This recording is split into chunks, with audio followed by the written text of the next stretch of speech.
Hi Crafty peeps, it's Kat. In today's video, I will help you rethink your crafty stash because we'll be making a Valentine's card with non-Valentine's themed products. Here's the thing, Valentine's Day is around the corner, but I'm not a Valentine's gal at all. I have no cutesy heart-shaped dies in my collection, no Valentine-themed stamp sets, nothing.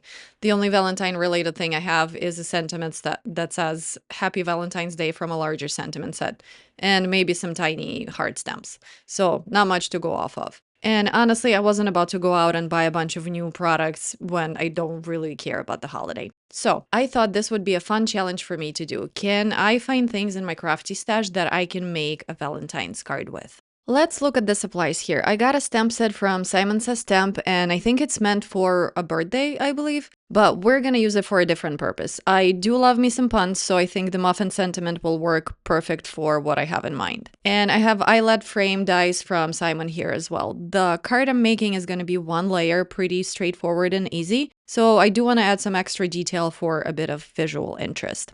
And despite me not using Valentine themed products, I am sticking with the traditional Valentine's palette in shades of pink. I feel like this is a good way to experiment and have fun and rethink your supplies using traditionally themed products with non-traditional colors or non-traditional supplies with traditional colors.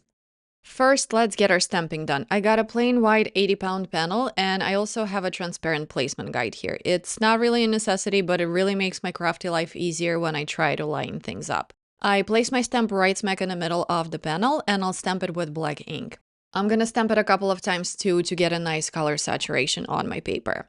I will then remove the panel and we'll bring in a thin piece of printer paper because we'll be making a mask for our stamped image. I like to use mint tape and printer paper for this because mint tape doesn't rip your paper even when it's super thin, and the printer paper is much easier to fussy cut than heavier cardstock. So I cut a piece of mint tape from a larger 4-inch roll and I'm sticking it roughly in the middle where my stamp is. I will stamp it with pink ink and I'll explain why in just a little bit. Your stamping does not need to be perfect at all here. We don't need any of the details. We just need to have a solid outline that we can cut out. I will then set my stamped images aside to let the ink dry a little bit. In the meantime, I will die cut a mat for the front panel with that scalloped frame die, and I'm using the largest size here, which is just a 1/4 inch smaller than your full A2 panel, so 4 by 5 1/4. I will then ink blend the edges with the darker shade of pink out of the two. This is watermelon. How much color to put down is completely up to you. You can make it super light or you can make it really saturated. I ended up doing something in between, so a medium amount of ink here. I will go all around the panel and ink up the edges only. I don't need any ink in the middle since it will be covered up by the stamped panel that we did. So I'm not bothering with inking it at all. You'll see there's going to be a splotch right in the middle and it really doesn't matter. It will all be covered up. Once I'm done, I'll set it aside and let the ink dry. I will then go back to my stamped mask. I have already cut it down to a more manageable size and I have my Spring Assist scissors here and I will carefully fussy cut my image out. While I'm doing all that, let me explain why I decided to use pink ink here. I made a practice run of this card before I filmed the video, and I did stamp my mask in black ink then. What ended up happening though is the black ink from the mask started contaminating my ink blending. This will make more sense in a second when we get to the ink blending part. Mint tape is less porous than cardstock. It's a pretty smooth surface, so ink will sit on top of it and will take way longer to dry. When I went to ink blend over my mask with pink color, that black ink ended up smearing and getting into my pink. So pink came out way darker than I wanted because of the contamination. To avoid doing that on this card, I just stamped my mask in pink. This way I don't have to worry about any of the contamination. If you're using mint tape for masking, I would advise to either use the same color of ink as you would for ink blending, or maybe heat setting the ink or letting it dry for a couple of hours if you have the time. I'm impatient, so I just went with the matching ink color.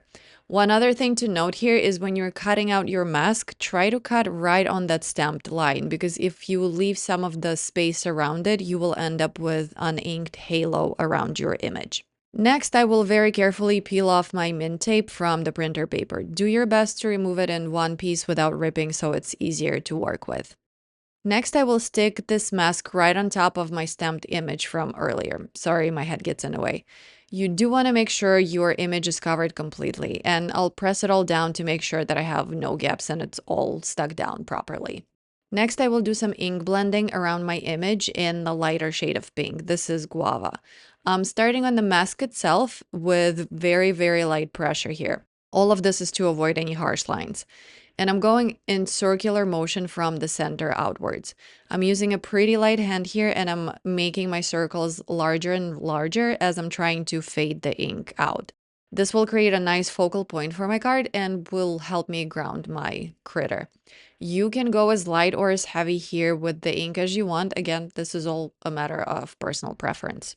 Next, I will carefully remove my mask. I just use my pokey tool to kind of get in there between the tape and the cardstock. And thanks to this mask, we will have a nice blend around the image, but the image itself is left untouched. I'm not going to toss this mask though. I will save it for future use. Just stick it on the back of the packaging and you can actually reuse these several times before they stop sticking. I'm gonna color in my critter with some alcohol markers. I'm gonna do very basic coloring and very basic shading here, nothing fancy at all. I will first fill in the ears with pink and then we'll color the entire mouse in the lightest shade of gray.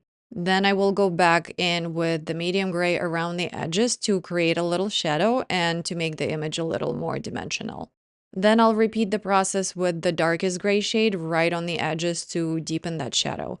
And we'll then go over the entire thing with my lightest gray shade to blend all of the three colors together. By the way, I'm sorry if my head gets in the way in some of these shots. I'm still getting used to my new filming setup. I will then color in the muffin in similar fashion. I'm starting with the lightest color and then laying down shadows with the medium and dark browns. It's all just a matter of putting down layers upon layers upon layers and then blending them. And actually, you don't have to do any of that shading if you don't want to. You can just color it flat and be done with it.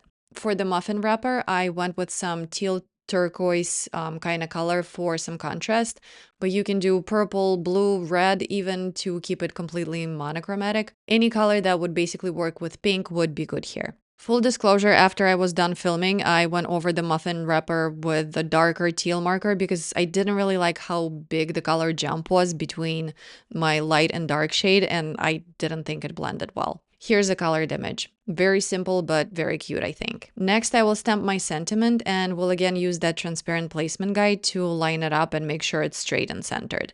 Honestly, this thing is super handy. Once I'm happy with the position, I will close the MISTI door to grab the stamp, remove the guide, and will ink the stamp up with black pigment ink. I'm being careful here because I don't want to squish that ink and the sentiment. I'm not pressing hard at all on the MISTI door to get the impression. I'm actually barely applying any pressure. With small letters, it's better to stamp it lightly and stamp it several times. Otherwise, it can come out squished and fuzzy.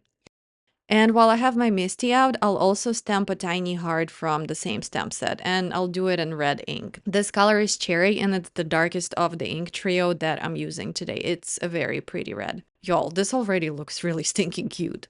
I will need to trim my panel down to fit on that scalloped mat that we inked up earlier, so I'll first trim it down 1/4 inch on all 4 sides to maintain my mouse placement right in the middle, and I will check the fit. My panel was a little too big for the mat, so I went ahead and cut off another 1/8 of an inch from all 4 sides, and I think it fits better that way. I'll go ahead and glue that panel to my pink mat, lining it up the best I can to have that nice border all around. And oh look, someone got a fancy acrylic block for Christmas. I'll put that block on top and let the pieces adhere. Once the panel has dried, I will attach it to the card base using some foam tape. This is medium/regular thickness. I think it's 2 millimeters. I'll put 3 evenly spaced strips down to make sure that the panel is evenly supported from all sides. Before I pop it down on my card base though, I will put a generous amount of liquid glue on the back of the tape. This way I have some wiggle room in case I place my panel all crooked. I'll line it all up, and once I'm happy with the position, I'll press it all down to adhere and put something heavy on top. And our card is ready. All that's left to do is stamp the back of the card. Let me know down below in the comments what you guys think. Was this a success or was this a fail for a Valentine's card? Thanks so much for watching, and I'll catch you guys in the next video. Bye!